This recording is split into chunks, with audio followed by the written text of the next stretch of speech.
Welcome back दोस्तों, स्वागत है आपका स्टोरी रिवील में। ये कहानी है चूना वेब सीरीज की।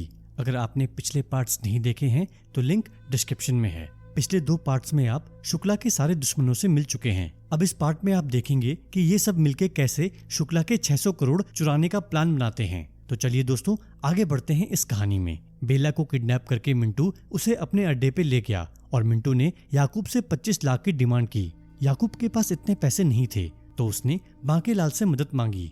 दोनों बेला को बचाने के लिए एक हो जाते हैं। याकूब माचिस पार्टी को अच्छे से जानता था तो वो बांकेलाल को पार्टी ऑफिस की पिछली गली में बुलाता है ताकि बगल की घरों की छत से मिंटू के अड्डे तक पहुंचा जा सके। उधर बेला खुद वहां से भागने की प्लानिंग कर रही थी। दरअसल न्यूज एंकर बनने से पहले बेला ने पुलिस फोर्स ज्वाइन की थी। अपने तेज दिमाग और काबिलियत के चलते वो एग्जाम तो पास कर लेती है, लेकिन वो पुलिस की ट्रेनिंग कंप्लीट नहीं कर पाई और उसे एकेडमी से निकाल दिया गया। फिर भी उसने ट्रेनिंग में गन चलाना अच्छे से सीख लिया था। इसीलिए जब उसकी नजर एक गन पे पड़ती है तो वो वॉशरूम का बहाना बना के गन तक पहुंच जाती है। इसके बाद बेला एक एक करके माचिस गैंग के सारे मेंबर्स को धूल चटा देती है।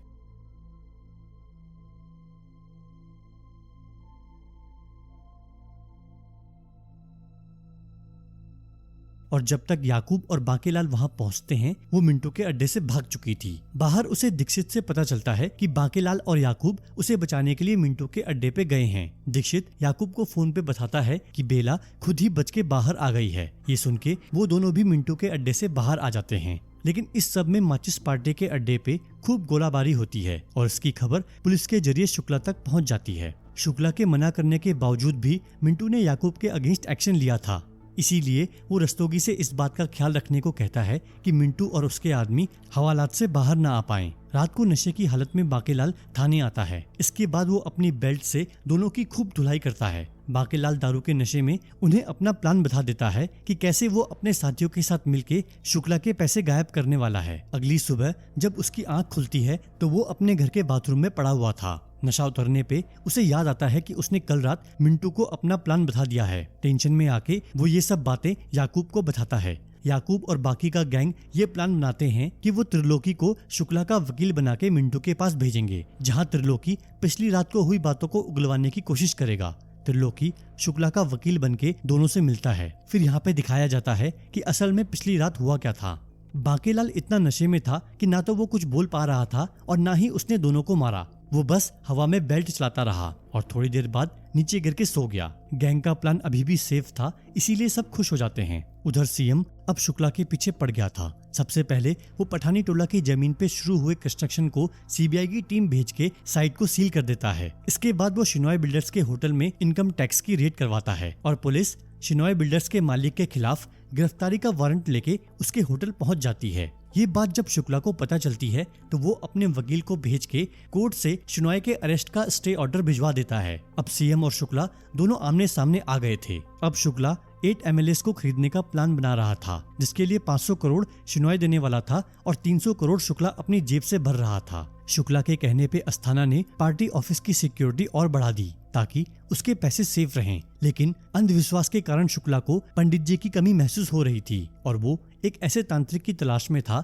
जो उसे इस शनि की दशा से बाहर निकाल सके। ऊपर से उसे एसटीडी भी हो गई थी। ऐसे में उसके सामने एक बाबा प्रकट होता है। वो बाबा कोई और नहीं बल्कि त्रिलोकी ही था। दरअसल पंडित जी ने उसे शास्त्रों का मोटा मोटा ज्ञान देके कुछ दिन में ही ट्रेन कर दिया था और वो बिल्कुल बाबाओं वाली भाषा बोलने लगा था। इसके साथ साथ बांकेलाल शुक्ला की मेडिकल रिपोर्ट पैसे देके लैब से ले लेता है। शुक्ला को समझ नहीं आ रहा था कि बाबा को उसकी मेडिकल कंडीशन के बारे में कैसे पता चला। तभी त्रिलोकी उससे कहता है कि आने वाले कुछ दिनों में तुम जो पैसे इधर से उधर करोगे उस काम पे भी संकट आ सकता है, लेकिन उससे पहले आज से ठीक 13 दिन बाद तुम्हारी बीमारी ठीक हो जाएगी और 21वें दिन 2 से 4 बजे के बीच सारा पैसा इसी कमरे में रहना चाहिए। जब शुक्ला उससे पूछता है कि उसके बाद क्या होगा तो त्रिलोकी बड़ी चालाकी से उससे कहता है कि उसके आगे का उसे अभी दिखाई नहीं दे रहा है। जब उसे दूरदृष्टि मिलेगी वो दोबारा प्रकट हो जाएगा। इसके बाद शुक्ला के कहने पे मदन सिंह त्रिलोकी को छोड़ने जाता है और जब त्रिलोकी वहाँ से निकल रहा था तो शुक्ला उससे किसी मंत्र के बारे में पूछता है जिसे जपने से उसका संकट कम हो सके।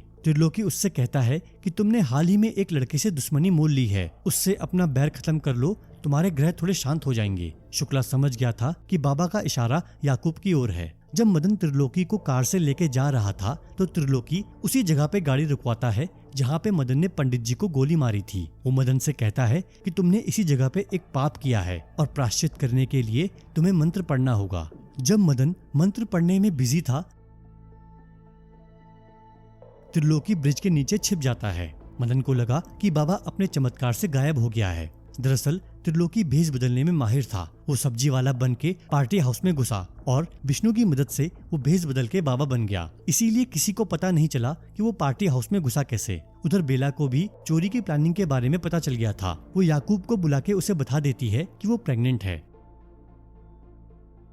फिर शुक्ला याकूब को कॉल करके बताता है कि वो उसे अपनी पार्टी से टिकट देने को तैयार है। उसे बस पठानी टोला के मैटर से दूर रहना होगा। शुक्ला उससे कहता है कि अगर तुम मुझसे हाथ मिला लोगे तो तुम्हारी और बेला की सिक्योरिटी की जिम्मेदारी मेरी। बाप बनने के कंफ्यूजन में अंसारी शुक्ला से मीटिंग फिक्स कर लेता है। कुछ दिन बाद जब शुक्ला की मेडिकल रिपोर्ट आती है तो उसमें शुक्ला की बीमारी ठीक हो गई थी। ये देख के शुक्ला को बाबा पे भरोसा हो जाता है। वो विष्णु से कहता है कि बाबा को कहीं से भी ढूंढ के लाओ। जब ये बात त्रिलोकी को पता चलती है तो वो पार्टी ऑफिस में पहुंच जाता है। इस बार वो बाथरूम जाने का बहाना करके पैसों के साथ वहां से भागने का प्लान भी बना रहा था।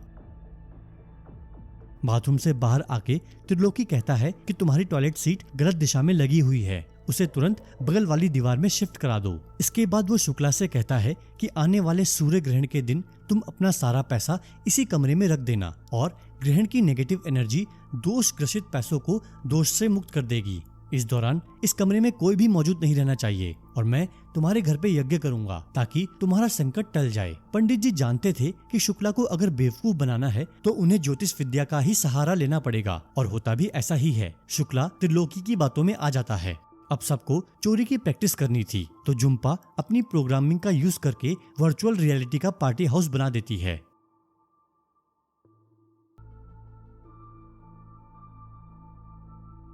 इस चोरी में याकूब को पैसों से भरे बॉक्स को जिप लाइन से पार्टी हाउस से बाहर भेजना था तो उसे इसकी प्रैक्टिस करवाई जाती है। लेकिन याकूब के दिमाग में अलग ही प्लानिंग चल रही थी।